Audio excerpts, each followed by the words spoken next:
Road.com. Fair with Muffles comes to night, comes to song.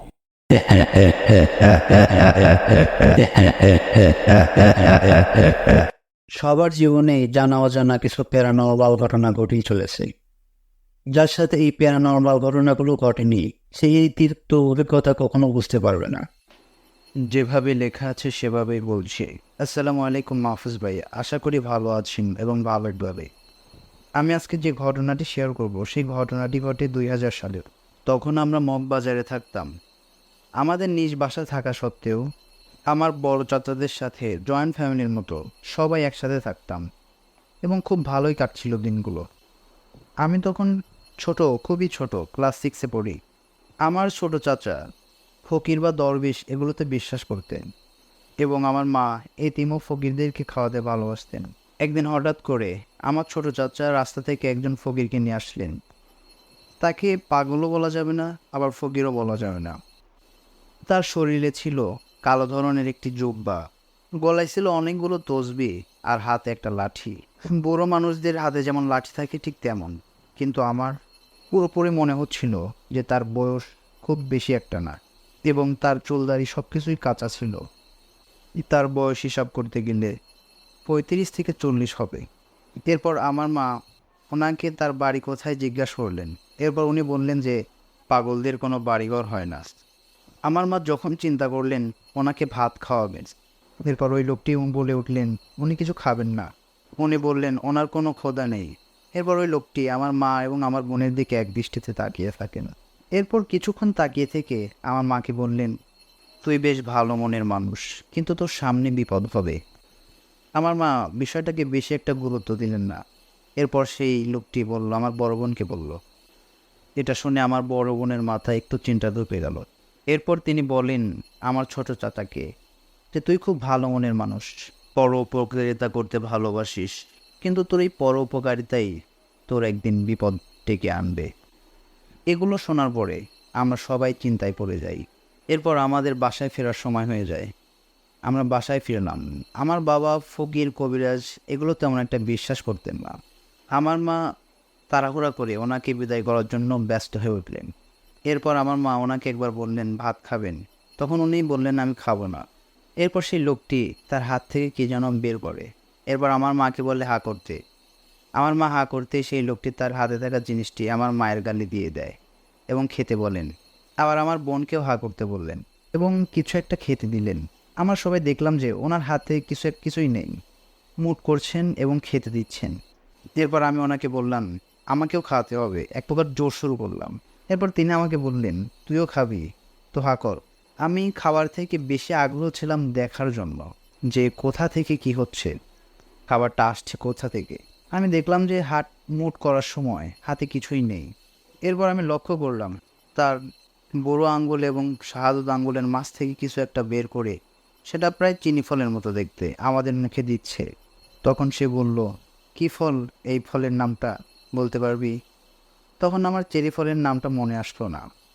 এরপর তিনি আমাদের সামনে থেকে বিদায় নিলেন। যেহেতু আব্বা এগুলো ফকির দরবেশ বিশ্বাস করতেন না তেমন, সেহেতু আমরাও একটু তাড়াতাড়ি করলাম তাকে বিদায় করার জন্য এবং সে আমাদের মাঝখান থেকে বিদায় নিল। বিদায় নেওয়ার পরে আপু বলল যে আমাদের কি বিপদ হবে সেটা শুনলে না? এটা শুনে আমি দৌড়ে তার কাছে জানার জন্য গেলাম, কিন্তু রাস্তার পাশে গিয়ে দেখি আমাদের গেট থেকে বের হয়ে যত দূর চোখ যায় কেউ নেই আশেপাশে। এরপর আমি আশেপাশে অনেকক্ষণ খোঁজাখুঁজি করলাম, কিন্তু কারো কোনো দেখা পেলাম না। এরপর তেমন একটা খোঁজাখুঁজি না করে আমি বাসায় ফিরে আসলাম। তারপর এভাবে বেশ কিছুদিন কেটে যায়। হঠাৎ করেই আমার ছোট চাচা একটা মিথ্যা খুনের মামলায় ফেঁসে যায় এবং আমার বড় বোনের বিয়ে হয়। দোলাভাই তাকে ইউরোপে নিয়ে যায়। আমার বড় বোন অনেক বড় বড় বিপদের সম্মুখীন হয় সেখানে।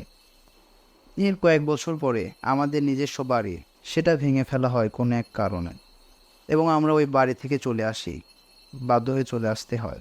এরপর কিছুদিন পর আমার বাবার ফুসফুসে ক্যান্সার ধরা পড়ে এবং তিনি মারা যান। তারপর আমার বড় দুলাভাই ব্রেন টিউমারে আক্রান্ত হন এবং তিনি মারা যান।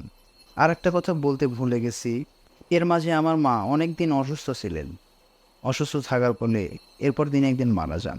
আর এই সকল ঘটনার প্রত্যক্ষদর্শী আমরা 3 ভাই বোন। আমাদের জন্য আপনারা সবাই দোয়া করবেন, আল্লাহ যেন আমাদের সবাইকে ভালো রাখেন। আমাদের কাছে আরও কিছু ঘটনা আছে, পরে সময় পেলে শেয়ার করব। এরপর তিনি আমাদের সবাইকে ধন্যবাদ জানিয়েছেন। তো এই ছিল আজকের ঘটনা। ঘটনাটি ভালো লাগলে পড়ে শোনাবেন। তো ধন্যবাদ প্রিয় ভাই আপনাকে আমাদের সাথে আপনার এই জীবনের ঘটনাটি শেয়ার করার জন্য। এরপর আমরা পরবর্তী ঘটনায় চলে যাব। এবার আমরা পরবর্তী ঘটনায় চলে যাব। ঘটনাটি শেয়ার করেছেন আমাদের মর্ডার মোহাম্মদ ইয়াসিন। চলুন তার কাছ থেকে ঘটনাটি শুনে আসি। আসসালামু আলাইকুম মহফুজ ভাই, আশা করি আপনি অনেক ভালো আছেন। আমি জানি আপনি সবসময় ভালো দলে থাকেন। তো আমি আজকে যে ঘটনাটি বলবো, ঘটনাটি হলো একটা রিক্সাওয়ালা সারাদিন কাজ করার পরে ভাবলো কি অনেক রাত হয়েছে, এখন বাসায় যাওয়া যাক। বাসায় যাওয়ার পথে যদি কাউরে পাই তারা নিয়ে বাসায় চলে যাবো, এটাই লাস্ট ভাড়া হিসাবে সে করে। তো সে বাসায় যাওয়ার উদ্দেশ্যে রওনা দেয়। অনেক দূর যাওয়ার পরে দেখে কি একটা লোক রাস্তার পাশে দাঁড়িয়ে আছে, চাদর মুড়ি দিয়ে দাঁড়িয়েছিল সে। লোকটি রিক্সাওয়ালাকে বলল, ভাই যাবেন? রিক্সাওয়ালা বলল, আপনি কোন দিকে যাবেন? ওই লোকটি যেই নাম বলছিল ওই রিক্সাওয়ালার বাড়ির আশেপাশেই, রিক্সাওয়ালার বাড়ি থেকে একটু দূরে। তো রিক্সাওয়ালাও ওনাকে রিক্সায় উঠায়, কিন্তু ওই লোকটি বলে, আমার একটা শর্ত আছে, আপনি রিক্সা চালাবেন কিন্তু পিছনের দিকে তাকাবেন না। রিক্সাওয়ালাও ভাবে যে ওনার শর্ত থাকতে পারে, এটা ভাবে সে যাত্রা শুরু করে। এক পর্যায়ে অনেক দূরে যায়, রিক্সাওয়ালার বাসার সামনে একটা বট গাছ ছিল, বট গাছটা পার দিলেই রিক্সাওয়ালার বাসা। তো রিক্সাওয়ালা দেখতেছে লোকটি কোনো কথা বলে না, শব্দ করে না। তারপরে রিক্সাওয়ালা বলল, আমি তো আমার বাসায় পেয়ে গেছি, আপনি এখান থেকে নেমে হেঁটে চলে যান। তারপরে কোনো শব্দ নাই। সে 3বার এরকম বলার পরেও কোনো রেসপন্স পেল না। তো সে পিছন দিকে তাকালো। পিছন দিকে তাকায় যেটা দেখলো মহফুজ ভাই, সেটা দেখার জন্য রিক্সাওয়ালা মোটেই প্রস্তুত ছিল না। সে দেখলো যে লোকটি বসেছিল সে নেই, ওর জায়গায় একটা কাফনের কাপড় দিয়ে একটা লাশ মুড়ানো। আমরা যেভাবে রিক্সায় বসে থাকি ঠিক ওইভাবেই বসেছিল, কিন্তু লাশটার মুখ খোলা ছিল। এটা দেখে রিক্সাওয়ালা অনেক ভয় পায়। ভয় পেয়ে সে দৌড়ে বাসায় চলে যায়। বাসায় চলে যাওয়ার পরে তার দরজা খুলে, রিক্সাওয়ালা যেহেতু একাই থাকতো জানতো কীভাবে দরজা খুলতে হয়। তো সে দরজা খুলে এতটাই ভয় পাইছিল যে তার টেবিলের উপরে 1 জগ পানি রাখা ছিল, সে 1 জগ পানি পুরাটাই খেয়ে ফেলে।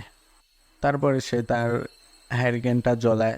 সে মজা, আপনারা তো জানেন যে আগুন দেখলে ভূত বা জিন এগুলো একটু ভয় পায় বা কাছে আসে না। তো হ্যারিকেনটা জ্বলায় সে কৌতূহলের বসে জানালাটা খুললো। জানালাটা খুলে দেখলো সে আছে কিনা। তো জানালা খোলার পরে সে তাকায় দেখি ওই যে কাফনের কাপড়ে জড়ানো লাশটা ছিল সে অনেক দূরে চলে গেছে, আর অনেক জোরে জোরে বলতেছে, তোর সাথে যে ঘটনাটি ঘটছে তুই কাউরে বলবি না, তোর অনেক ক্ষতি হয়ে যাবে। তো এইভাবে কয়েকদিন যাওয়ার পরে ওই রিক্সাওয়ালা করে কারো কাছে যে ঘটনাটা ঘটছে এটা কারো কাছে শেয়ার করে দেয়।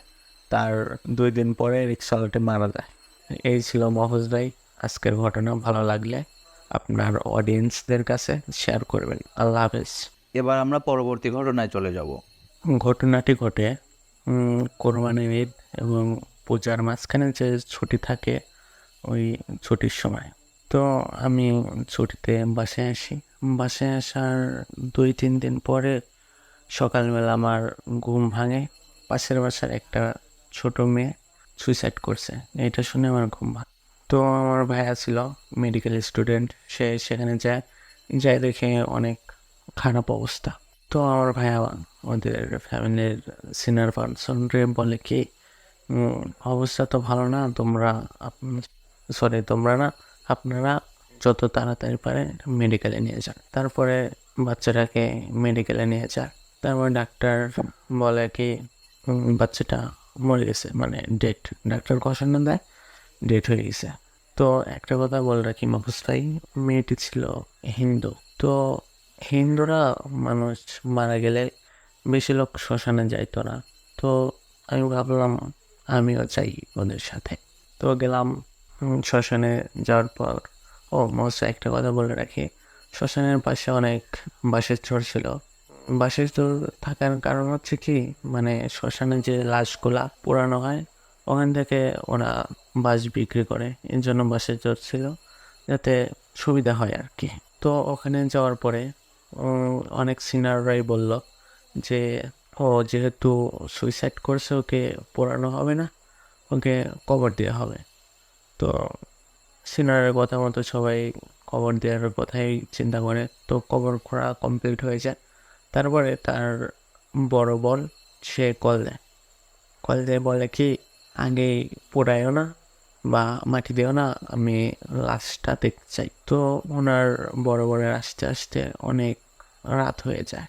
তারপরে ওইখান থেকে আমি বললাম কি, যেহেতু অনেকক্ষণ আগে হয়ে গেছে, 7টা-8টা বাজে, এখন মাটি দেওয়াটাই বেটার হবে, লেট করা দরকার মনে করি না আর।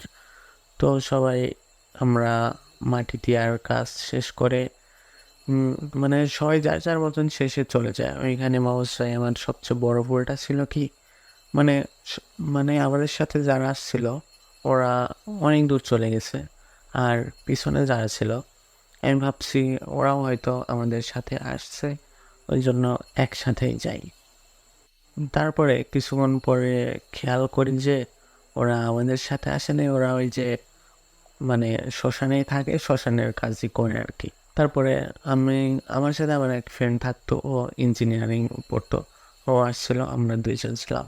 তো ভাবলাম দুইজন চলে যাই। তো অবশ্যই আমরা বাড়ির দিকে রওনা দিই। তো আমরা বাসার দিকে অনেক দূরে চলে যাই। তো একটা সময় লক্ষ্য করলাম কি, আমাদের সামনে যারা ছিল তারা অনেক দূরে চলে গেছে, আর আমাদের পিছনেও কেউ নেই। তো কিছু দূর যাওয়ার পরে মাহফুজ ভাই, আমি ফিল করি যে আমার হাত পা ভারী হয়ে যাচ্ছে, আমি সামনের দিকে মুভ করতে পারতেছি না। কিছুক্ষণ পরে আমার কানে একটা শব্দ ভেসে আসছে যে বল হরি হরি বল, বল হরি হরি বল। আমরা লাশটা নিয়ে আসার সময় যেরকম বলতে বলতে আসছিলাম, বল হরি হরি বল, বল হরি হরি বল, ঠিক ওইভাবেই আমার কানে এই শব্দটা ভেসে আসে, বল হরি হরি বল। তো আমি একটা সময় পিছনের দিকে লক্ষ্য করি যে কিছু মানুষ তাদের কাঁধে একটা খাট ছিল, খাটের ভিতরে একটা কাফনের কাপড় দিয়ে একটা লাশ নিয়ে যাচ্ছিল আর বলতেছিল বল হরি হরি বল, বল হরি হরি বল। তো আমি কিছুক্ষণ পরে আমি লক্ষ্য করলাম যে ওই লাশটা আর কেউ না, আমি মাহফুজ ভাই। আমি ওইটা দেখে অনেক ভয় পাই। আমরা যে মেয়েটাকে মাটি দিয়ে আসছি, সেই মেয়েটা সাদা কাফনের কাপড়ে জড়ানো ছিল, চুলগুলা এলোমেলো। ওরা দেখে মনে হচ্ছিল ও হ্যাপি না, ও অনেক কষ্টে আছে, আমার দিকে তাকিয়ে আছে। আমি ওইটা দেখে অনেক ভয় পেয়ে যাই। তারপরে একটা সময় আমার ফ্রেন্ড ছিল, ও অনেক জোরে আমার হাতটা টান দেয়। তো আমি খেয়াল করি যে আমরা মেন রোড পার হয়ে গেছি, মেন রোডে অজ্ঞান হয়ে যাও। তারপরে কিছুক্ষণ পরে দেখি আমার অনেক সিনিয়ররা আমার মাথায় পানি দিচ্ছে। তারপরে তার মাঝখান থেকে একটা সিনিয়র বলে উঠলো, এই ঘটনা অনেকবারই ঘটে, সচরাচর এগুলা ঘটেই থাকে। তোমরা হয়তো লাশটা মাটি দিতে অনেক দেরি করে ফেলছো, এই জন্য এরকম হচ্ছে। তো তারপরে বাসায় চলে আসার পরে 2-3 দিন ভালোই যায়। ভালো যাওয়ার পরে ওই মেয়েটা আমাদের পাড়ারই পাশের, মানে একটু দূরে একটা বাসায় যেয়ে এক আন্টি ছিল, ওই আন্টির সাথে অনেক গল্প করতো, আড্ডা দিত। যাই হোক, অনেক সময় ওই জায়গা মানে অনেক সময় দিত ওই আন্টির সাথে আর কি। তো ওই আন্টি, ওই দিন ছিল সপ্তমীর সন্ধ্যা আর কি। সন্ধ্যার সময় ওই আন্টি যখন বাসা থেকে দরজা খুলে বারান্দায় আসে, কোনো একটা কাজে বারান্দায় আসে, তারপরে দেখে কি যে ওই যে মেয়েটা আসতো আন্টির বাসায়, ও ওই দিন সন্ধ্যার সময় করে আন্টির বাসার গেটটা খুলে রান্নাঘরের দিকে হাঁটতে হাঁটতে একটা সময় ভ্যানিশ হয়ে যায়। ওইটা দেখে আন্টি অনেক ভয় পেয়ে অনেক জোরে চিৎকার চেঁচামেচি করে, অনেক মানুষ জড়ো হয়।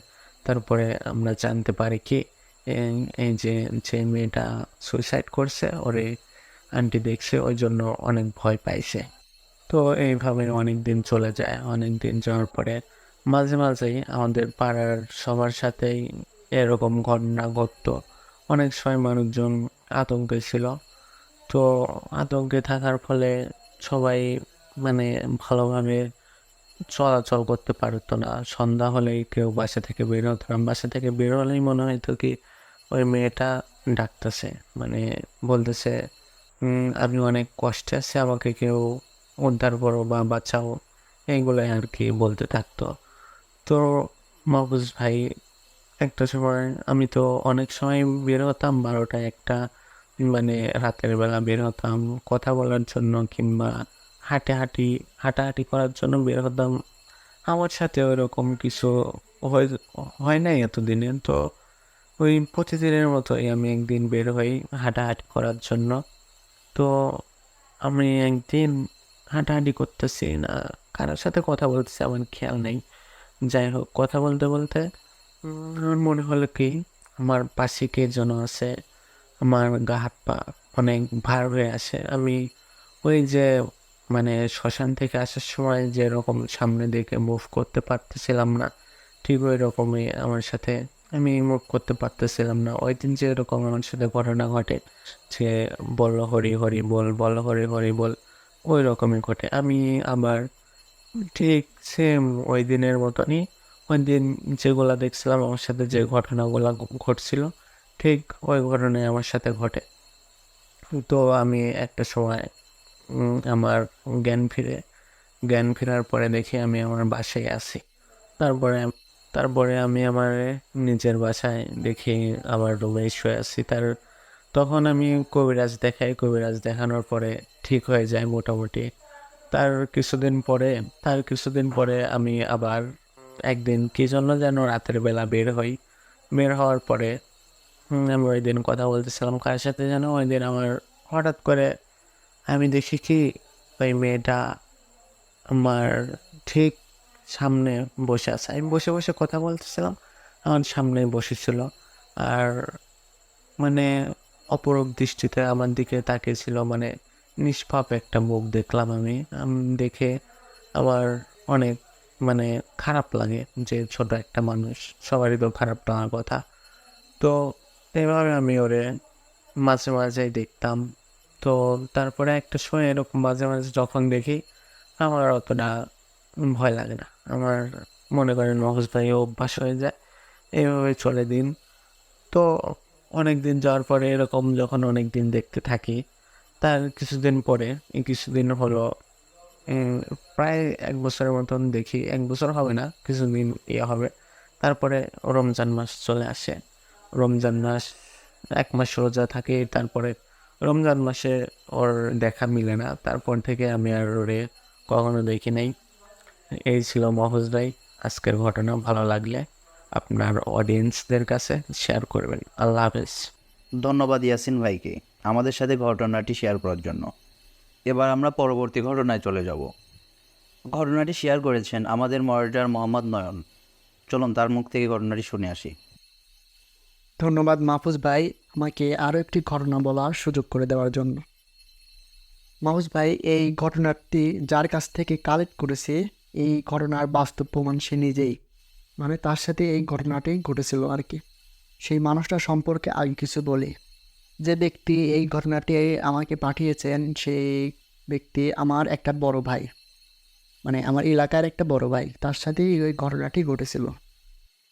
ওনার নাম মুজিবর। তার সাথে এই যে ভৌতিক ঘটনাটি ঘটেছিল সেটা সময়কাল হিসেবে ছিল বর্ষাকাল। তার ঠিকানা হলো মানে আমাদের এলাকায়, মাহফুজ ভাই আপনি তো জানেন আমার বাসা কোথায়, মানে আমাদের এলাকায়। তো সে প্রতি রবিবার আমাদের এলাকা থেকে একটা জায়গার নাম ছিল যে ড্যামরা হাট বসতো, সে ড্যামরায় যেত প্রতি রবিবার। হাটে, সেটা একটু দূরেই আর কি আমাদের গ্রাম থেকে। সে প্রতিবারের মতো সে পরের রবিবারে সে ড্যামরার হাটে যায়। তো যা তার যাওয়ার সময় ছিল বিকাল 3টা-4টার দিকে সে রওনা দেয়। আর ফিরতে ফিরতে অনেক রাত হয়ে যায়। তার সবসময় এমনটাই হতো। তো মজিবর ভাই হাটে পৌঁছানোর পর সে কিছু বাজার করে আবার কিছু কেনাকাটা করে সে বাড়ির দিকে রওনা দেয়। তো বাড়িতে ফিরতে ফিরতে তার রাত প্রায় 11টা-12টা হবে। 12টা নাগাদ সে বাড়ির পথে রওনা দেয়। আগে তো মাহফুজ ভাই গাড়ি ঘোড়া চলতো না, আগে 2টা রোড ছিল, একটা হলো মেঠো পথ আর একটা হলো একটা সোজা রাস্তা। মানে সোজা রাস্তার দিকে গেলে অনেক ঘোরা হয়, আর আমাদের বাসা থেকে একটা মিঠো পথ ছিল, সেই মিঠো পথ দিয়ে গেলে ওটা একটু দ্রুতই হয় আর কি, তাড়াতাড়ি হয়। কিন্তু মাহফুজ ভাই মিঠো পথটা ছিল একটু নির্জন জায়গা, কিছুটা জঙ্গল, কিছুটা ঘন জঙ্গল এবং কিছুটা নির্জন জায়গায়, আর একটা ভাঙা বাড়ি ছিল, অনেক পুরাতন। তো সে যখন আমাদের স্থানীয় বাজারে যখন চলে আসলো, বাজারে চলে আসার পর বাজার থেকে সোজা একটা মেঠো পথ নেমে আসছে আমাদের গ্রামের দিকে, আর একটা বাঁকা পথ, সেটা ছিল সেই এটা মানে বিশ্ব রোডের মতো আর কি, সবাই যাতায়াত করতো সেখান দিয়ে। আর ওই মেঠো পথ দিয়ে খুব কম লোকই যাতায়াত করতো, তাও দিন থাকতে থাকতে। রাতে কেউ যাতায়াত করতো না, কারণ ওই ওই জায়গাটা ছিল অনেকটা মানে নির্জন জায়গা এবং পুরো অন্ধকার জায়গাটা, সূর্যের আলো পৌঁছানো মুশকিল, এতটাই জঙ্গল ছিল। কিন্তু সেই সরু পথ ছিল একটা মেঠো পথ, ওই দিক দিয়ে সবাই যাতায়াত করতো। তো মজিবর ভাই বাজারে পৌঁছানোর পর বাজার থেকে সে চিন্তা করলো যে সে যদি বাঁকা পথ দিয়ে যায়, মানে বাঁকা পথ দিয়ে গেলে আমাদের গ্রামে ফিরতে অনেকটাই দেরি হয়ে যাবে। সে যদি এই মেঠো পথ দিয়ে আসে তার অনেক দ্রুত হবে, তাড়াতাড়ি হবে। তো মজিবর ভাই কোনো কিছু না ভেবে বলে রাখা ভালো, আমার মজিবর ভাই ছিল অনেকটাই সাহসী ব্যক্তি। আর সে এসব ভূত পেত এসব মানে আজগবি জিনিসগুলো সে বিশ্বাস করতো না। তার সাথেও অনেক কয়েকবার ঘটেছে, কিন্তু তারপর সে বিশ্বাস করতো না যে তার কোনো ক্ষতি করবে। তো কিছু না ভেবে সে মেঠো পথ দিয়ে রওনা দেয়। তো রওনা দেওয়ার পর কিছুক্ষণ আসার পর সে একটা মানে বনের মতো কিছু একটা, মানে বন ছন বলে না মাহফুজ ভাই, ছন, ওই ছনের মতন কিছু একটা দেখতে পায়। তো ছনের মধ্যে দেখতেছে কি যে একটা জন্তু সেই ছনগুলোকে মানে মোড়াচ্ছে, এমনভাবে মোড়াচ্ছে ভাঙচুর হয়ে যাচ্ছে ওর মাঝখান দিয়ে। তো সে ভাবলো হয়তো কোনো জন্তু জানোয়ার তার ভেতরে ঢুকে এভাবে মানে জোরাজোরি করতেছে আর কি। সে তারপর সেটাকে ইগনোর করে পাশ কাটিয়ে চলে আসে। তো কিছুটা আসার পর একটা আম বাগান পড়ে। ওই আম বাগানে মাহফুজ ভাই এর আগেও অনেক ভৌতিক ঘটনাগুলো ঘটেছে, সে জানতো, কিন্তু তারপরও সে সেদিক দিয়ে আসছিল, কারণ সে ভয় পাচ্ছিল না, তার ভেতরে সে ভয়টুকু কাজ করতেছিল না। কি ভাবা সেই কাজ মাহফুজ ভাই, কিছুটা আসার পরে সে আম বাগানের কাছে আসতেই তাকে পিছন থেকে কেউ একটা ডাক দেয়, মুজিবর, এভাবে কেউ একটা ডাক দেয়। তো ডাক দেওয়ার সাথে সাথে আমার ভাই পিছন ফিরে তাকায়, তাকানোর পর দেখে যে কেউ নেই। আমার ভাই আশ্চর্য হয়ে যায় যে মাত্র আমাকে কেউ ডাকলো, ডাকার পর হঠাৎ করে কোথায় গেল, গায়েব হয়ে গেল। তো আমার ভাই মনের ভুল ভেবে সামনের দিকে এগোতে লাগলো। তো আবার কিছুটা আসার পর দেখে কি যে তাকে আবার কেউ পিছন থেকে ডাক দেয়, মুজিবর, তুই এই পথ দিয়ে কেন আসতেছিস এত রাতে, তোর কি ভয় করে না? এবার আমার মজিবর ভাই সে স্পষ্ট শুনতে পায় যে তাকে কেউ ডাকলো, এবং ডাকার পর তাকে বলল যে তুই এদিক দিয়ে কেন এসছিস এই মেঠো পথ দিয়ে, তোর কি ভয় করে না এই নির্জন জায়গা দিয়ে আসতে, তুই তাও কেন এলি?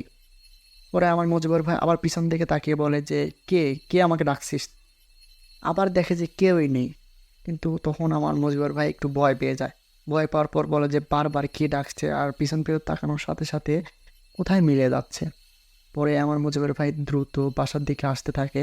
আসার পর মানে আমাদের একটা একটা ভাঙা বাড়ি ছিল, মানে আমাদের এলাকায় একটা ভাঙা বাড়ি ছিল, বললাম না মাহফুজ ভাই শুরুতে একটা ভাঙা বাড়ি ছিল। তো ওই বাড়ির সামনে আসতে মাহফুজ ভাই আমার মুজিবুর ভাইয়ের গা অনেকটা ভারী হয়ে গেল, মানে সে থমকে দাঁড়িয়ে গেল। হঠাৎ করে তার গায়ের মধ্যে দিয়ে শীতল বাতাস মানে বয়ে গেল আর কি। তো এক পর্যায়ে বয়ে যাওয়ার পর আমার মুজিবুর ভাইয়ের শরীরটি এতটাই ভারী হয়ে যাচ্ছিল, মানে সে সামনের দিকে এগোতেও পারতেছিল না, এতটাই ভারী হয়ে যাচ্ছিল। তারপর সে সেই ভাঙা বাড়ির দিকে লক্ষ্য করে দেখে যে একটা লাশ, একটা অবয়ব, মানে কাফনের কাপড় দিয়ে পোড়ানো মানে মোড়ানো সেই লাশটি শুয়ে আছে একদম দরজা বরাবর, একদম ভাঙা বাড়ির যে দরজাটা ছিল সেই দরজা বরাবর। তো এটা দেখার পর আমার মানে মুজিবর ভাই খুবই মানে ভয় পায়। ভয় পাওয়ার পর সে থমকে দাঁড়িয়ে যায়। সে অনেকটা সাহসী থাকার পরও সে সেই দিন এতটাই ভয় পায়, মানে আতঙ্ক হয়ে যায়। তো এক পর্যায়ে সে কোনোভাবে কোনোভাবে ওইখান থেকে বের হয়ে আসে।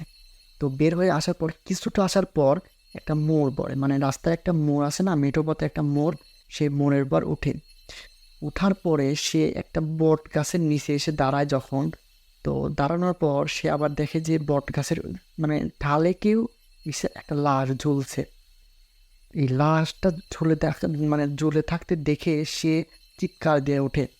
চিৎকার দিয়ে ওঠে যখনই বলে যে আমাকে আজকে মেরেই ফেলবে, কে আসো আমাকে বাঁচাও, এদিকে আসো এদিকে আসো, মানে এটা বলতে থাকে। তো দূরে মানে কিছুটা দূরে একটা বাড়ি ছিল। তো সেই বাড়িতে একটা দাদু থাকতো। ওই দাদু আবার রাতে ঘুমাতো না। তো না ঘুমিয়ে সে মানে একটু বাড়ির আশপাশ দিয়ে ঘুরতো, ঘুরে দেখতো, মানে তার রাত জাগার অভ্যাস ছিল। তো সে সেইখান দিয়ে ঘুরতেছিল। তো তারপরে সে মুজিবুর ভাইয়ের চিৎকারটা শুনতে পায়। চিৎকারটা শুনতে পেয়ে সে সেই বটগাছের দিকে মানে অগ্রসর হতে থাকে, এগোতে থাকে। তো সে সেখানে পৌঁছানোর পর সে মুজিবুর ভাইকে দেখতে পারে যে বটগাছের মানে নিচেই অজ্ঞান হয়ে পড়ে আছে, মানে চিৎকার দিয়ে আমার মুজিবুর ভাই অজ্ঞান হয়ে গেছিল। আর তো সে আর কিছু মানুষ ডাক দিয়ে মুজিবুর ভাই সাথে মানে কাছে যায়।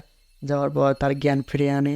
জ্ঞান ফিরিয়ে আনার পর মানে মুজিবুর ভাইকে যখন জিজ্ঞেস করা হয় যে তুমি অজ্ঞান হয়ে কেন পড়েছিলে, তোমার সাথে কি হয়েছিল বলো খুলে আমাদেরকে, তখন মুজিবুর ভাই বলে যে আমি যখন বাজার থেকে ফিরতেছিলাম, ড্যামনার হাট থেকে ফিরতেছিলাম, ফেরার পথে আমি যখন মিঠো পথ দিয়ে আসতে লাগি, কিছুটা আসার পর একটা বন ছিল, মানে একটা ঝোপঝাড় ছিল, এমনভাবে মানে ওইখানে নড়াচড়া করতেছিল যেন মনে হচ্ছিল কোনো জন্তু ভিতরে ঢুকে মানে সব কিছু ভেঙে চুরে শেষ করে দিচ্ছে। আবার কিছুটা আসার পর আমাকে পেছন থেকে কেউ ডাক দেয়। ডাক দেওয়ার পর বলে যে তুই এই মিঠো পথ দিয়ে কেন আসতেছিস এত রাতে, তোর কি ভয় করে না, এটা বলে। আমি সেটাকে ইগনোর করে আমি আবার সামনের দিকে আসতেছিলাম। আসার পর ওই যে আমাদের ভাঙা বাড়িটা আছে, ভাঙা বাড়ির সামনে একটা লাশ লাশ পড়ে আছে। তো এটা দেখার পর আমি থমকে যাই। তো তার আগে আমার গায়ের উপর দিয়ে একটা শীতল বাতাস বয়ে যায়, তখন আমার গাটা অনেক ভারী হয়ে যায়। তো আমি সেখান থেকে আসতেও পারতেছিলাম না, মানে কোনো রকমে আমি এই বট গাছতলা পর্যন্ত এসেছি। তারপরে দেখি যে এই বট গাছের উপরে একটা ফাঁসি দেওয়া অবস্থায় একটা লাশ ঝুলছে। এটা দেখার পর আমি খুবই ভয় পেয়ে যাই এবং চিৎকার দিই। তারপর আমার সাথে কী হয়েছে আমার আর মনে নেই। তো পরে সেই মানে সেই দাদুটি তাকে সাথে করে নিয়ে বাড়িতে পৌঁছায় দেয়। বাড়িতে আসার সাথে সাথে আমার মুজিবুর ভাই খুবই অসুস্থ হয়ে যায়। তার কি যেন হয়েছে একটা, মানে সেই থেকে তার অসুস্থতাই ছাড়ে না। তারপর কিছুদিন এমনি কেটে যায়। কেটে যাওয়ার পরে আমার মুজিবুর ভাইয়ের অনেক মানে অসুস্থতা এতটাই বাড়তেছিল যে কি বলবো, মাহফুজ ভাই সে দিন দিন মরা হয়ে যাচ্ছিল, মানে মানে মৃত্যু সংখ্যায় তার চলে যাচ্ছিল প্রায়। তার সাথে একদিন স্বপ্নে দেখে যে সে ওই পথ দিয়ে আবারও আসতেছিল। আসার পর সে দেখতে পায় যে মানে ওই যে বন ছিল না একটা, মানে যে বনের কাছে সে প্রথমে দেখেছিল যে কিছু একটা জন্তু ভিতরে ঢুকে নাড়াচাড়া সে মানে মোড়াচ্ছে আর কি। তো ওই জন্তুকে সে সামনাসামনি দেখতে পায় স্বপ্নের ভিতরে। তো স্বপ্নের ভিতরে সেই জন্তু তাকে মানে জন্তু তার সাথে কথা বলতেছে তুই ওই পথ দিয়ে এসে ভুল করছিস, ওই রাতটা ছিল অমাবস্যার রাত, সেটা আমাদের চলাচলের রাস্তা ছিল, তুই ওই পথ দিয়ে কেন এসেছিস, তুই আর বাঁচতে পারবি না। তো এইটা বলার পর আমার মুজিবুর ভাই স্বপ্নের মধ্যে মানে লাফ দিয়ে সে ঘুম থেকে উঠে যায়, ঘুম ভেঙে যায় তার। ঘুম ভাঙার পর তার পরিবারে সবাইকে জানায় বিষয়টা। জানানোর পর তার একটা মানে ফুপু ছিল আর কি, তার একটা বড় ফুপু ছিল। তার ফুপু এই বিষয়টা জানতে পারে। তো জানতে পারার পর আমার বড় ভাইরে বলে কি যে তুই কেন ওই রোড দিয়ে আসতে গেলি, ওই রোডটা ভালো না, ওই রোডে মানে ওই মেঠো পথে অনেক দিন আগে একটা মানে ওই মেঠো পথে যে তোর বট গাছটা ছিল, ওই বট গাছে একজন ফাঁসি দিয়ে মারা গেছিল অনেক আগে। তো আমার মুজিবুর ভাই সেটা জানতো না।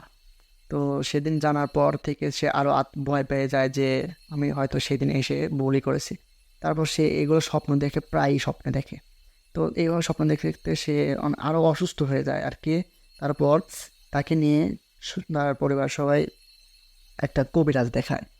সেদিন তারপর থেকে কবিরাজ দেখাইছিল না, কারণ তারপর থেকে কোনো সমস্যা হয়েছিল না, কিন্তু অসুস্থতা ছিল, অনেক ওষুধ খাচ্ছিল, তাও ঠিক হচ্ছিল না। পরে একটা ভালো কবিরাজ দেখায়। তো কবিরাজের কাছে যাওয়ার পর সেই কবিরাজ তাকে বলে কি যে তোমার সাথে সেই অবয়ব জিনটি তোমার ভিতরে প্রবেশ করছে, এই জন্য তুমি দিন দিন অসুস্থ হয়ে যাচ্ছ।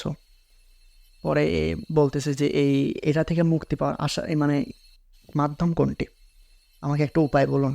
পরে সেই কবিরাজ তাকে ঝাড়ফুঁক করে দেয়, করে দেওয়ার পর তার গাটা বন্ধ করে দেয় এবং তার কাছে একটা তাবিজ দিয়ে দেয়, যে বলে কি তুমি বাসায় গিয়ে এটা পরে নিও, তোমার আর কোনো অবয়ব কোনো কিছু তোমার স্বপ্নে আসবে না, তোমার সাথে অশুভ কোনো কিছু আর মানে সাক্ষাৎ করতে পারবে না, যাতে তুমি ভয় না পাও। আর কিছু রুলস দিয়ে দেয় আমার মুজিবর ভাইকে। মুজিব ভাই কিছু রুলস দিয়ে দেয় যে এই রুলসগুলো তুমি মানে মেনে চলবা, তাহলে আর কোনো সমস্যা হবে না তোমার সাথে। তো তারপর মুজিবর ভাই বাসায় চলে আসে, আসার পর সে সেই রুলসগুলো মানতে থাকে। মানার পর মানে সে অনেকটাই কেয়ারিং ছিল এই মহস ভাই, এই জন্য সে নিজের যত্ন নিতে পারতো, যে একটা বিষয় তাকে কেউ বললো সে সেটা মেনে চললো। সে সেই কবিরাজের কথা মতো সে সব কিছু মেনে চলে, সে সব কিছু মানে সব কিছু গুছিয়েই করে আর কি। গুছিয়ে করার পর তারপর স্বাভাবিকভাবে কিছুদিন যায়, যাওয়ার পর সে আস্তে আস্তে সুস্থ হয়ে যায়। তারপরে আর তার সাথে কোনো কিছু ঘটেনি মাহফুজ ভাই, সে এখন পর্যন্ত সুস্থ ও স্বাভাবিকই রয়েছে। তো মাহফুজ ভাই এই ছিল আজকের ঘটনা, আশা করি ভালো লাগবে। ধন্যবাদ নয়ন ভাইকে আমাদের সাথে ঘটনাটি শেয়ার করার জন্য। এবার আমরা পরবর্তী ঘটনায় চলে যাব। ঘটনাটি শেয়ার করেছেন আমাদের মডারেটর মোহাম্মদ হৃদয়। চলুন তার মুখ থেকে ঘটনাটি শুনে আসি। তো মাহফুজ ভাই আপনার সঙ্গে অনেক ঘটনা শেয়ার করছি এবং আপনার সঙ্গে দেখা করার জন্য আমার মনটা অনেক বেকুল হয়েছিল, এই জন্য আর কি আপনার স্টুডিওতে চলে আসলাম এবং আজকে যে ঘটনাটি বলবো এটা সম্পূর্ণ আপনার সামনে বসে বলবো। আসসালামু আলাইকুম মাহফুজ ভাই, আশা করি আপনি ভালো আছেন এবং ভালো সঙ্গে আছেন। আজকে যে ঘটনাটি আমি শেয়ার করতে চাচ্ছি ঘটনাটি অনেক ভয়ঙ্কর এবং ঘটনাটি ঘটে আমাদের পুষ্কনিতে। তে বেশি দেরি না করে ঘটনাটি শুরু করি। ঘটনাটি যখন ঘটে তখনকার সময় 2019 সাল, বেশি দিনও আগে না, 5 বছর আগের ঘটনা। তো ঘটনাটি এমন যে আমাদের পুষ্কনিটা ছিল মাদ্রাসার এবং ওই পুষ্কনিটা আমরা রিসে নেই, 3 বছরের চুক্তিতে রিসে নেই।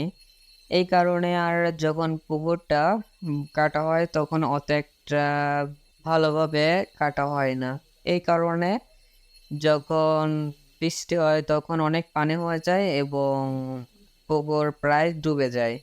তে মাহফুজ ভাই বলে রাখা ভালো, যখন ঘটনাটি ঘটে তখন বর্ষাকাল ছিল। তখন বর্ষায় এত বৃষ্টি হয় যে অনেক পানি হয় যে এবং বাঁধ প্রায় ডুবে গেছে। তখন আর একটা জিনিস বলে রাখা যে ভালো, যে পুকুরটা ভাগে নেয়। ভাগে বলতে যে আমার খালুর সঙ্গে নেয়। তো 2 জন মিলে যখন পুকুরটা নেয়, চুক্তিতেই নেয়, ঠিক আছে। তে ঘটনা করা যাক যে অনেক পানি হয় এবং পুকুরটা ঘেরার জন্য নেট দিয়ে ঘেরার জন্য 2 জনই যায় এবং আমাকে সঙ্গে নিয়ে যায়। তো যেতে যেতে বিকালের ওইদিকে রওনা দেই আমরা। তো পৌঁছাতে সন্ধ্যা, প্রায় আমাদের বাসা থেকে অনেক দূরেই, প্রায় মাঝবিলে অনেক দূরেই বলতে গেলে। তো তখন পুকুরটা ঘেরার জন্য যখন আমরা যাই তখন দেখি অনেক পানি হয়। তখন সন্ধ্যা হয়েছিল না, তখন ঘেরা শুরু করি। চারদিক ঘিরতে ঘিরতে সময় হয়ে যায় প্রায় ইশারের আজান, ওইদিকে 2 পাশে ঘিরছি, তখন ইশারের আজান দেয়। তো তখন আমরা একটু দম নেই, তারপরে কিছুক্ষণ পর আবার শুরু করি। তারপর আর 2 পাশ ঘিরতে ঘিরতে প্রায় রাত হয়ে যায় 12টা কি 12টা, 12:30 ওইদিকে। তখন মাহফুজ ভাই কাজ দেখতে দেখতে শেষ হয় এবং তখন আমরা বাসার উদ্দেশ্যে রওনা দেব। তো মাহফুজ ভাই তখন কেমন যেন একটু আজব কেমন যেন লাগলো, যে আপনার যে পাঠার মতন গন্ধ বেরোলো এবং আমরা অনেকে একটু সন্ধ্যা হয় এবং এই জন্য আর কি তাড়াতাড়ি করে এবং উঠে আসার জন্য আমার আব্বু এবং খালু আমাকে ডাক দেয়। আমি কারণ মাহফুজ ভাই আমি ছিলাম মাছ পুকুরে গোসল দিচ্ছি, তখন আমার আব্বু এবং খালু এই ঘটনাটি খেয়াল করে এবং আমাকে ডাক দেয়। আমি উপর দিকে আসি, তখন আমার খালু বলল যে তোরা একটু খাড়া, আমি ওই পাশ দিয়ে দেখে আসি গিরা শেষ হয়েছে কিনা। তখন খালু যায়, খালু যাওয়ার কিছুক্ষণ পর ডাক দেয়। তখন আমি আর আমার আব্বু ওই পাশে যাই। পুকুরটাও অনেক বড় ছিল মৌস ভাই, তো তখন ওই পাশে যায়। যাওয়ার পরে আমার খালুর কাছে পৌঁছায়। পৌঁছানোর পর আমার খালু বলে যে দেখ এই পাশে কেবল মাত্র গিরে থুয়ে গেলাম, দেখ এই পাশে কি, মানে দেখলাম মাহবুজ ভাই কিরকম যে নেট ছিল, মনে করেন নেট তুলা পুকুরের মধ্যে বা পাশে একটা বই ছিল, বইয়ে ফেলাত হয়েছে। এই দেখতে দেখতে এই কাজটা কে করলো আমরা বুঝলাম না।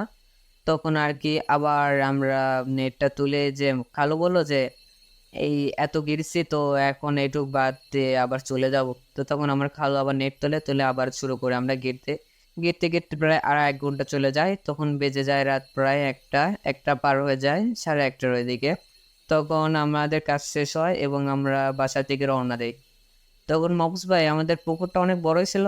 তো তখন মফুজ ভাই আমরা যখন আসি, তখন আসতে গেলে পুকুর পার হয়ে চলে আসে। আমাদের বলে রাখা ভালো যে মফুজ ভাই আমাদের পুকুরের সামনে একটা পুকুর ছিল অনেক বছর আগের, মানে পুকুরটা ধরতে গেলে আমাদের বিলের প্রায় প্রথম কাটা ওই পুকুরটা। তো মফুজ ভাই তখন ওই পুকুরটা আমরা পার করে চলে আসবো এমন সময় কে যেন আমাদের পুষ্কুনি থেকে জোরে করে চিল্লায় উঠলো। তে মাহফুজ ভাই এই ঘটনাটা আমার আব্বু আর এবং আমার খালু বুঝতে পারে এবং বলল যে না পিছন দিকে যাওয়া লাগবে না, তোরা চল, এখন রাত অনেক হয়ে গেছে, এখন আমরা বাসার দিকে যাই। তে আমরা মাহফুজ ভাই আবার রওনা দেই। ঘটনাটি ঘটার পর আমরা রওনা দেই। তে রওনা দিতে যেতে তে যে পুরাতন পুকুর প্রায় শেষ, আমরা চলে আসব। তখন পুকুরের ডান পাশে খেয়াল করে দেখা যায় যে মানে টর্চ লাইট আমাদের হাতে ছিল। তো তো তখন আমরা টর্চ দিয়ে দেখি যে মাউস ভাই মনে হলো যে পুকুরে কে যেন গোসল করছে। রাত প্রায় 1টা কি 1:30, তখন কে যেন গোসল করছে মাহফুজ ভাই। তখন এই ঘটনাটি দেখে আমরা লাইটটা সরায় নেই মাহফুজ ভাই। আমরা বুঝতে পারি যে কি কি ঘটছে আমাদের সঙ্গে। তো তখন আমরা টর্চটা সরায় নেই এবং আমরা আবার হাঁটা ধরি। তা হাঁটতে হাঁটতে আমরা যখন পুষ্করিণীগুলো পার করে, আমরা পুকুরগুলো পার করে যখন আমরা মাঠে নামি, এবং যারা গ্রামে থাকে তারা হয়তো বুঝবে যে হচ্ছে ডিপটি কল যাকে বলে, ডিপটি কলের যে ক্লান, আমরা ক্লানে উঠি এবং ক্লান দিয়ে হাঁটতে হাঁটতে বাসার দিকে রওনা দিই। তখন মাহফুজ ভাই আর কোনো সমস্যা হয় নাই, আমরা চলে আসি। এবং ঘটনাটি ঘটে পরের দিন মাহফুজ ভাই। তা আমরা বাসায় চলে আসি, আমার খালুর বাসায় চলে যায়, আমরা আমাদের বাসায় আসি এবং পরের দিন যাওয়ার জন্য আমরা প্রস্তুতি নেই। এবং পরের দিন আমরা সকাল কয়টার ওইদিকে যেন প্রায় মাউস ভাই 8টা কি 8:30 নাগাদ আমরা আবার রওনা দেই আমাদের পুকুরের উদ্দেশ্যে। তো আমরা কিছুক্ষণ পর আমরা পুকুর পাওয়া যায় এবং পুকুরে যাওয়ার পরে দেখি ঘটনাটি এমন যে মাউস ভাই আমরা যে সারা রাত ধরে যে নেটগুলো কিনলাম সবগুলোই কেমন যেন আবার যে আগের মতন পড়ে আছে সব। আমাদের এই ঘটনাটি দেখে আমরা অনেক ভয় পেয়ে যাই, কারণ এই ঘটনাটি কিভাবে আমরা যখন গেছি হয়তো তখন আর হচ্ছে আমাদের পুষ্কুনে যে বিলে কেউ আর ছিল না মৌজ ভাই। তে ঘটনাটি এমন ভাবে ঘটলো, তে আমরা কি আর করব যে দিনের বেলায় আমরা ঘিরি। মৌজ ভাই তখন বৃষ্টি হচ্ছিল, তখন আমরা বৃষ্টির মধ্যে ভিজে ভিজে কাজ করে আবার চারদিকে ঘিরি মৌজ ভাই। ঘেরার পরে আর কি আমরা বাসায় চলে আসি এবং ঘটনাটি আমরা ঘটছে কি কারণে, কিসের জন্য, কে তুলছে আমাদের নেট, এটা দেখার জন্য মাউস ভাই আর কি আমরা রাত 8টার ওইদিকে আবার আসি মাউস ভাই। আমরা চুপি চুপি আমরা বসেছিলাম। তে মাউস ভাই বসে থাকার কিছুক্ষণ পর প্রায় 11টা 11:30টার ওইদিকে আমাদের পুকুরের পশ্চিম পাশে মাউস ভাই, আমরা উত্তর পাশে বসেছিলাম, পশ্চিম পাশ দিয়ে কে যেন টর্চ লাইট মারলো মাউস ভাই। টর্চ লাইট মেরে হঠাৎ করে কে যেন আসলো আমাদের পুকুরে ঝাঁপ দিল মাহফুজ ভাই। এই শব্দটা পেলাম, মানে আলো আসলো মাহফুজ ভাই, টর্চ লাইটের আলো আসলো কিন্তু আলোটা নিভে গেল এবং শুধু পুকুরে যে লাফ দিলে কি ঝাঁপ দিলে যে একটা শব্দ হয় না, ওই শব্দটা আসলো মাহফুজ ভাই। তো এই ঘটনাটি আমরা দেখি এবং কিছুক্ষণ পর দেখি আর কেউ না মাহফুজ ভাই এমন একটা ভয়ঙ্কর পেশাস, সেটা দেখে আমরা অনেক ভয় পাওয়া যায় এবং আমরা তিনজন থাকার কারণে অবশ্য অত একটা ভয় না পেয়ে আমরা কি করবো আর মপস ভাই আস্তে আস্তে বাসায় চলে আসলাম এবং বাসায় আসার পরে এই ঘটনাটি আমরা বাসার লোকেদের সাথে শেয়ার করি এবং বড় একটি হুজুরের সঙ্গে শেয়ার করি। তখন এই হুজুর আমাদেরকে পরামর্শ দিল যে তোমরা আজ রাতে আমি যে ঠিকানা দিচ্ছি সেই ঠিকানায় যাবা এবং ভয় পাবো না, তিনজনে যাবা। তোমরা তিনজনের সঙ্গে ঘটেছে ঘটনা, তোমরা এই জায়গা যাবা, তোমাদের সমস্যার সমাধান হয়ে যাবে। কিন্তু এখানে যায় তোমরা ভয় পাবে না, কারণ ওইখানে একটা অদ্ভুত রকমের একজন লোক আসবে। তোমরা ওই লোকের সঙ্গে এই চিঠিটা দিবা, মানে মাহফুজ ভাই আমাদেরকে একটা চিঠি দেয়, বললো এইটা দিবা, দেখবা তোমাদের পুকুরে আর কোনো ঘটনা ঘটছে না এবং সব সমাধান হয়ে যাবে। তো তখন মাহফুজ ভাই ঠিকানা অনুযায়ী আমরা গেলাম। ঠিকানার যেখানে সেখানে না মাহফুজ ভাই, ঠিকানাটা একটা কবরস্থান, কবরস্থানে ওইখানে গেলাম। মানে কবরস্থান না তো, কবরস্থানের বাইরে মাহফুজ ভাই, কবরস্থানের বাইরে আমরা গেলাম। যাওয়ার পর রাত তিনটার ওইদিকে একজন লোক আসলো কালো কাপড় পরে। তে তখন আমরা আমাদের চিঠিটা দিই হাত বাড়িয়ে, না প্রথমত মাহফুজ ভাই আমরা সালাম দিই, সালাম দেওয়ার পরে মাহফুজ ভাই চিঠিটা হাত দিয়ে বাই করে দেই। তখন আমাদের হাত থেকে চিঠিটা নেয় এবং বলল যে কাজ হয়ে যাবে, তোমরা চলে যাও।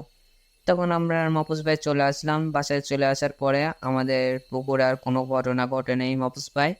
কিন্তু মাহফুজ ভাই তার কিছুদিন পর মাহফুজ ভাই আমাদের তিনজনের অনেক জ্বর হয়, মারাত্মক লেভেলের জ্বর হয় মাহফুজ ভাই।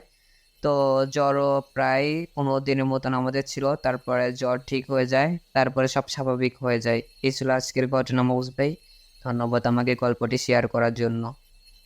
ধন্যবাদ হৃদয় ভাইকে আমাদের সাথে ঘটনাটি শেয়ার করার জন্য। এবার আমরা পরবর্তী ঘটনায় চলে যাব। ঘটনাটি শেয়ার করেছেন আমাদের মডারেটর মোহাম্মদ সোহাইব। চলুন তার কাছ থেকে ঘটনাটি শুনে আসি। ধন্যবাদ মাহফুজ ভাই আমাকে আরেকটি ঘটনা বলার সুযোগ করে দেওয়ার জন্য। ঘটনাটি নেওয়া আমার এক বন্ধুর কাছ থেকে। তো ঘটনাটি সে যেভাবে বলেছে আমি আপনাকে সেভাবেই বলছি। তো ঘটনাটি বলেছে অনিক চট্টোপাধ্যায়। সে কলকাতারই ছেলে, পড়াশোনা করার জন্য নয়নতলিতে যায়। তো সেই কলেজটা হচ্ছে একটু গ্রামের সাইডে। তো মাহফুজ ভাই তো যে সাবজেক্ট নিয়ে পড়াশোনা করবে আর কি, সেটার জন্য নাকি ওই কলেজটাই ভালো। তো তখন রওনা দেই, পৌঁছাতে রাত 8টা কি 9টা বাজে। তো সেখানে আসার পর আশেপাশে দোকানপাট সবগুলাই বন্ধ আর কি। তো লাগেজটা হাতে নিয়ে কিছু দূর হাঁটতে থাকি, সামনে দেখি যে একটা টং দোকান, সেখানে চা সিগারেট এইসব বিক্রি করে। তো তখন আমি এই দোকানদারকে জিজ্ঞেস করলাম, মামা তো সব দোকানপাট বন্ধ কেন? দোকানদার তখন বলল যে এই এলাকাটা ততটা ভালো না, এই জন্য সবাই সকাল সকালই বাসায় চলে যায়। তখন আমি দোকানদারকে জিজ্ঞেস করলাম যে আমি তো অমুক জায়গাতে যাব, এখানে রিক্সা কিংবা কোনো গাড়ি পাওয়া যাবে নাকি? তখন দোকানদার আমাকে বলল যে মামা এখন তো গাড়ি পাবেন না বা রিক্সাও পাবেন না, এই এলাকাটা ততটা ভালো না, আপনি বরং এইখানেই আজকে রাতটা কাটিয়ে কাল সকালে এই গাড়িতে চলে যান। তখন আমি দোকানদারকে বললাম, কি বলেন মামা, মাত্র তো রাত 9টা বাজে, এখনই সব কিছু বন্ধ করে দিছে গাড়ি চলাচল। তাই বলে দোকান থেকে একটা সিগারেট নিয়ে আমি সিগারেট খেতে শুরু করি। সিগারেটটা খেতে খেতে আমার যে সুটকেসটা ছিল সেটা ট্রলি সিস্টেমের, সেটা নিয়ে আস্তে আস্তে সামনের দিকে হাঁটতে থাকি। কিছু দূর যাওয়ার পর দেখি যে একটা কিছু ছায়ার মতো দেখা যাচ্ছে। আমি ভাবলাম যে হয়তো ওইটা কোনো বাড়ি বা কোনো দোকান, সেখানে থাকা যাবে। তো আমি সেখানে গিয়ে দেখি যে একটা ট্রং গাড়ি বা ঘোড়ার গাড়ি, গাড়িটা বেশি বড় না, হয়তো একটা ঘোড়ায় চালিত এই গাড়িটা। তো গাড়িটার কাছে যাওয়ার পর আমি গাড়ি চালককে দেখতে পেলাম না। তখন আমার হাতে সিগারেটটা শেষ করার পর সিগারেটটা ফেলে পা দিয়ে আগুনটা নিভিয়ে দিলাম। তো তো কিছুক্ষণ পর দেখলাম যে জঙ্গল বা গাছপালার পাশ থেকে একজন ব্যক্তি আসলো। তখন আমি তাকে জিজ্ঞাসা করলাম যে মামা, আমি তো অমুক জায়গাতে যাব, আপনি কি যাবেন নাকি? তো সে ব্যক্তি বলল, জি মামা, আমি ওই দিকেই যাব, ওঠেন। তো আমি তো তখন ভাবলাম যে ভালোই তো হলো, আজকে রাতটা আর এখানে থাকতে হলো না, গাড়ি তো পেয়েই গেলাম, তো গাড়িতে উঠে যাওয়া যাক। তো মাহফুজ ভাই, আমি যাওয়া শুরু করলাম। গাড়িটা বেশি বড় না, গাড়িতে একজন লোকই ওঠা যাবে। তো গাড়িটা চলতে শুরু করলো। কিছু দূর যাওয়ার পর একটা মাঠ পেলাম। তো মাঠের ভিতর দিয়ে রাস্তার দুই পাশে আর কি সবাই ধান, পাট এইগুলো চাষ করে। তো মাহফুজ ভাই, বলে রাখা ভালো যে সময়টা ছিল শীত। তখন বেশি একটা শীত পড়ছিল না, হালকা হালকা শীত। চাঁদের আলোয় রাস্তাটা অনেক সুন্দর লাগছিল। তা আমি তো দেখে অনেক আনন্দ পেলাম বা খুশি হয়ে গেলাম যে এত সুন্দর মুহূর্ত আর আমি কাটাতে দেখি নাই বা কাটাতে পারি নাই।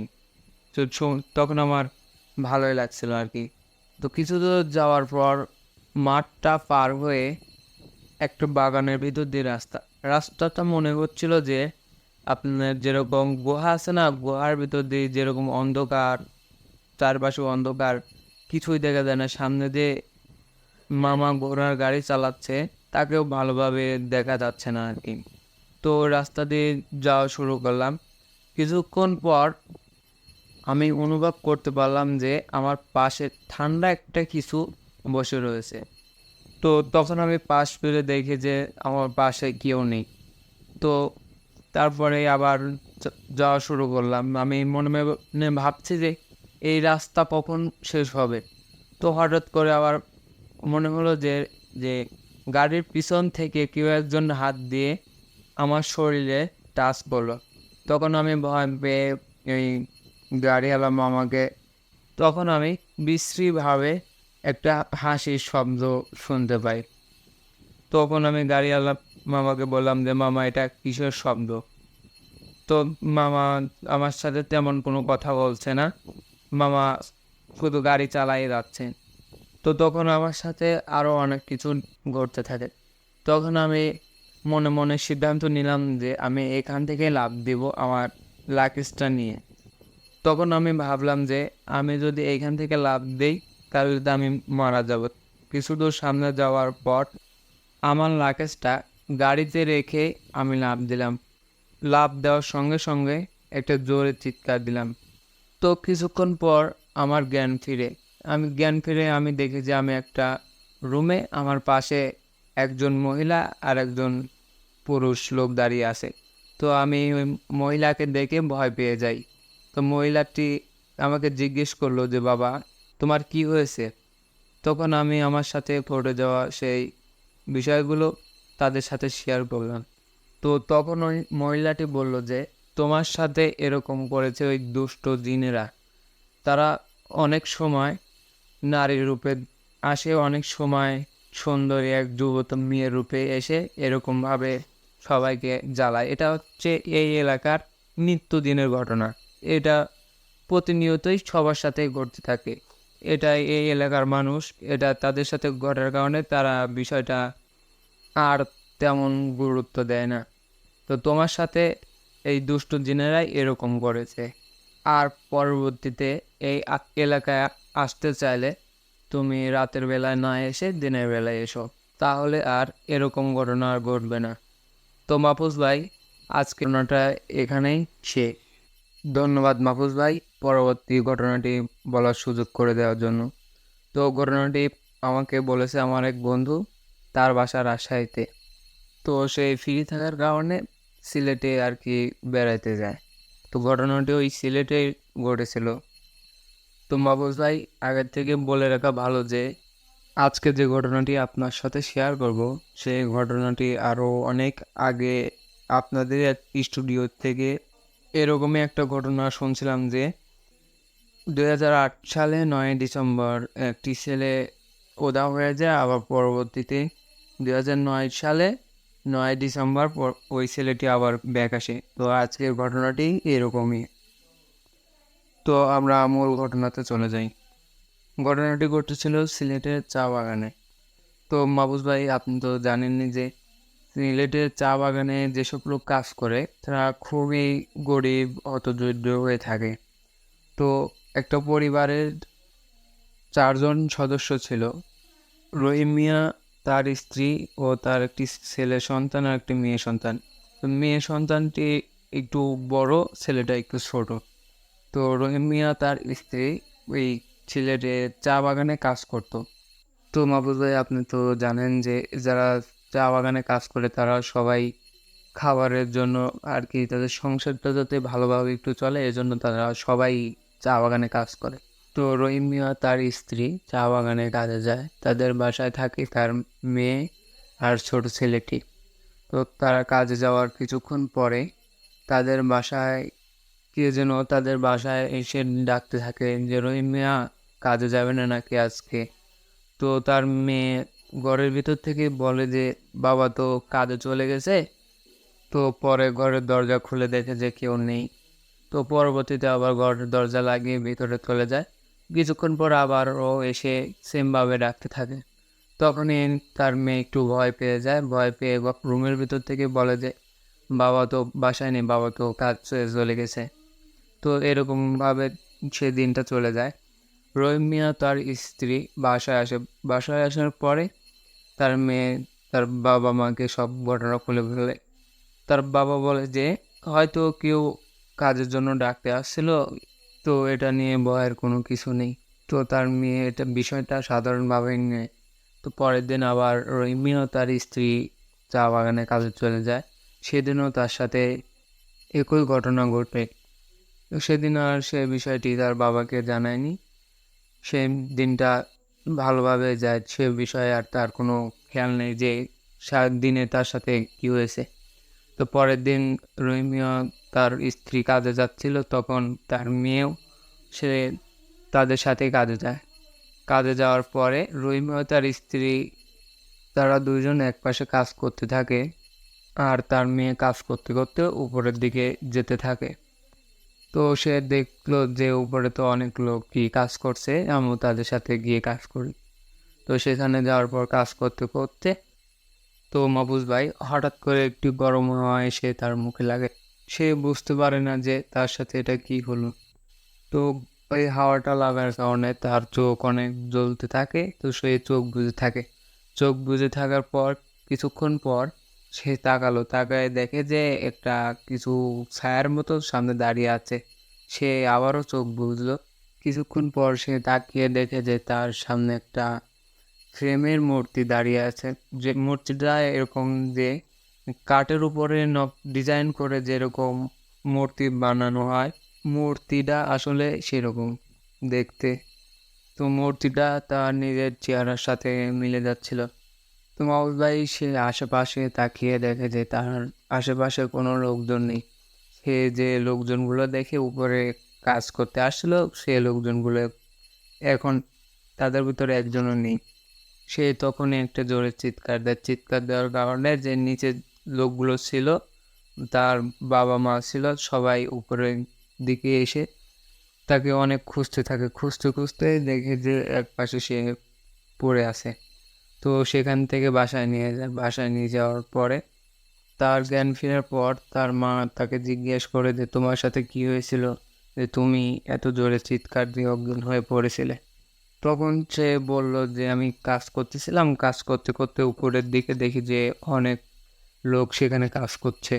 তো আমি সেখানে কাজ করার জন্য এগিয়ে যাই। কাজ করতে করতে হঠাৎ একটা গরম হাওয়া এসে আমার চোখে লাগে, তারপরে একটা ছায়ামূর্তি দেখতে পাই। তখন আমি আশেপাশে তাকিয়ে দেখে যে আমার আশেপাশে যেগুলো লোকজন ছিল সেগুলো কেউ নেই। তখন আমি চিৎকার দিয়ে অজ্ঞান হয়ে পড়ি। তখন সেই বিষয়টি তার মা বাবা শুনে তাকে একটা ভালো হুজুরের কাছে নিয়ে যায়। হুজুরের কাছে যাওয়ার পর হুজুরে সেই বিষয়গুলো বলে। তখন হুজুর বলে যে তোমার মেয়ে ভয় পেয়েছে। সেখানে যে জিনগুলো ছিল তারা যে রাস্তা দিয়ে চলাফেরা করতো, তোমার মেয়ে সেখানে গিয়ে তাদেরকে ডিস্টার্ব করছে।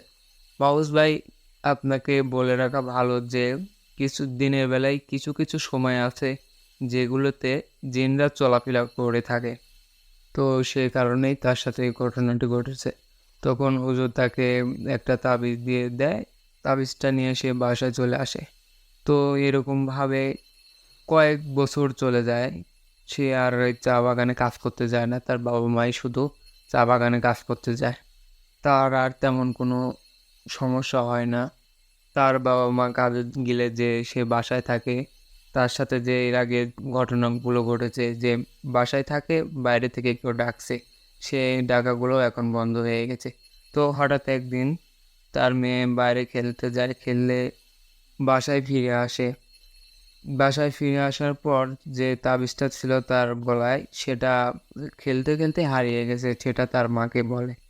তো তার মা ভাবে যে এটা তো 3-4 বছর হয়ে গেছে, এখন তেমন কোনো আর সমস্যা হবে না। তো পরের দিন তার বাবা মায়ের সাথে সেও কাজে যায়।